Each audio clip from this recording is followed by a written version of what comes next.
An event which took place in 1981 again brought Freemasonry into the public eye.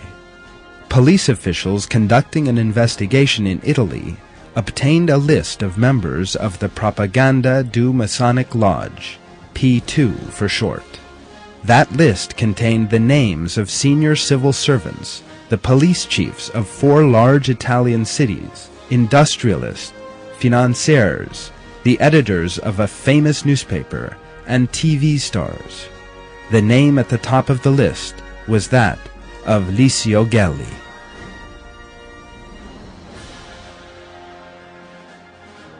Gelli was a militant fascist, a fierce supporter of Mussolini, who had shed blood in the fascist ranks during the Spanish Civil War.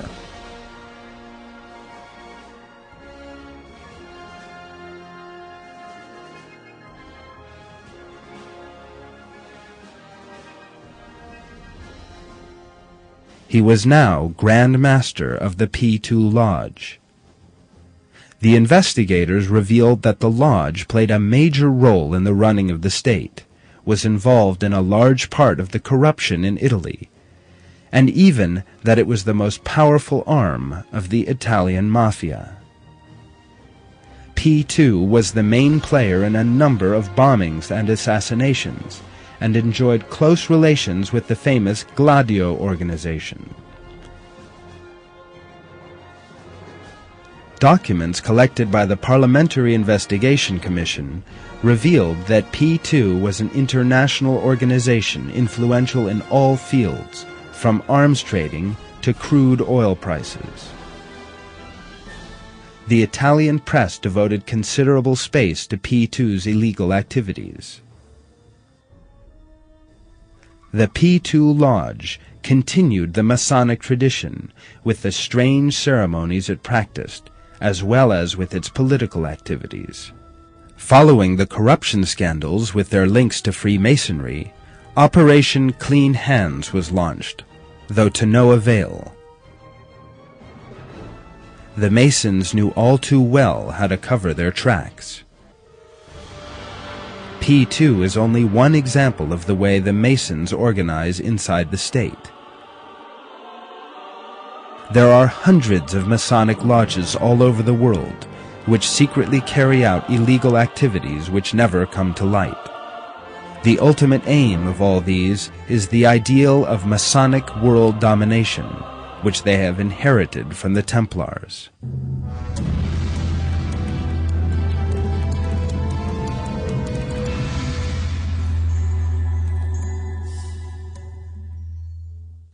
What we have seen in this film shows that the course of history and current events are different to how they sometimes appear, and that there are dark aims behind processes and events which are assumed to have come about naturally.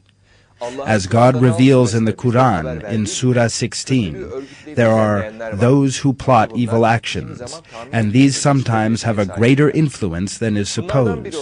The Knights Templars, who are one of these, never disappeared, and they still exist today, although in the form of Freemasons.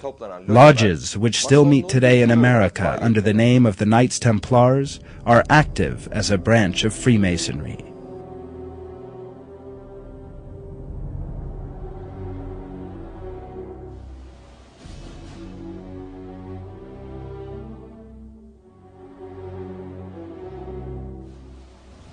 The Templars, who go under different names and guises, but who all act with the same aim in mind, are trying to change the direction of the world in line with their own interests by increasing their own power.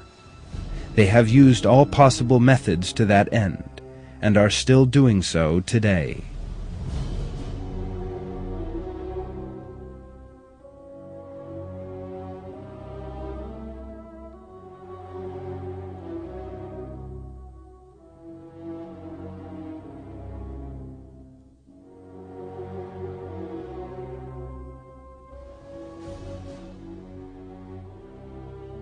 The fundamental objective of the activities they pursue under the name of Freemasonry is to spread the outdated materialist philosophy they have inherited from pagan beliefs by doing away with the divine religions.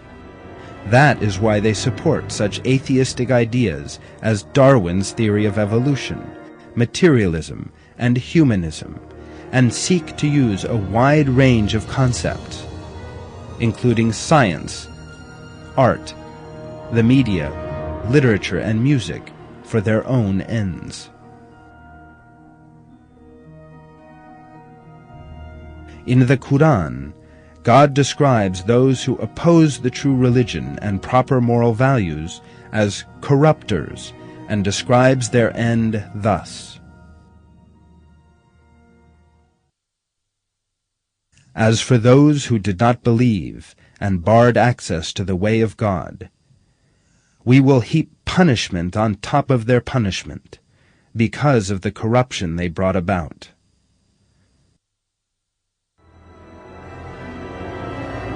The duty of all people of good conscience, in the face of such dark forces which organize corruption and wage a systematic campaign against religion and believers, is to engage in an intellectual struggle.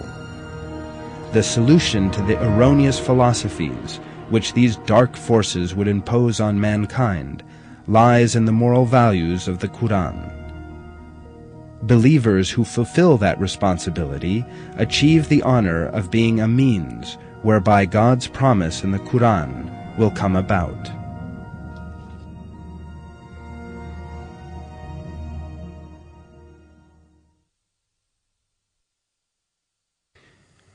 Rather, we hurl the truth against falsehood, and it cuts right through it, and it vanishes clean away. Woe without end for you for what you portray.